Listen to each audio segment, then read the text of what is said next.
In today's video, I'm going to teach you how to create and set up a scenario using Make and Microsoft OneDrive. We'll walk through this process step by step, ensuring you have all the details you need to get everything working smoothly. First things first, let's navigate to the Make dashboard. This is your main hub for creating and managing scenarios. If you're not already signed in, you'll need to log in with your credentials.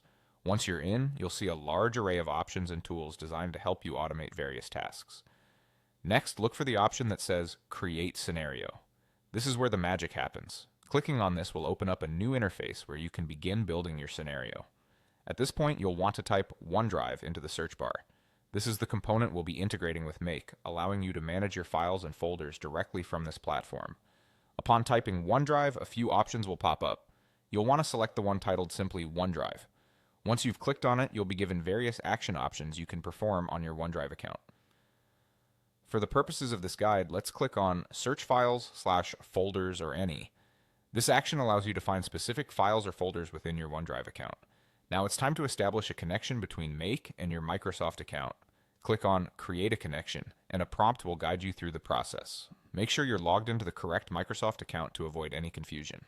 Once you've entered your credentials, hit Save to finalize the connection. Next, you'll see a request for permission. Simply click Accept to allow Make to interact with your OneDrive account. Don't worry, this is a standard procedure to ensure all your data is secure and accessible.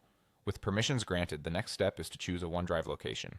Click on Choose your OneDrive location, and from the drop-down menu, select the specific folder or directory you wish to work with. If you need to enter a drive ID, you'll find this option as well. Just enable it and input your details. Then you'll need to specify the type of item you're working with. Select Choose an item type and decide whether you're interested in files or folders. For the sake of this tutorial, let's proceed by clicking on File or Folder, which will present you with further options. If you're specifically interested in folders, go ahead and select Folder.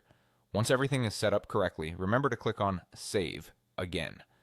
This will lock in all your selections and settings, ensuring your scenario is ready to go. And there you have it. By following these steps, you've successfully set up a scenario using Make and Microsoft OneDrive. With this in place, you can now automate tasks, organize files, and streamline your workflow efficiently.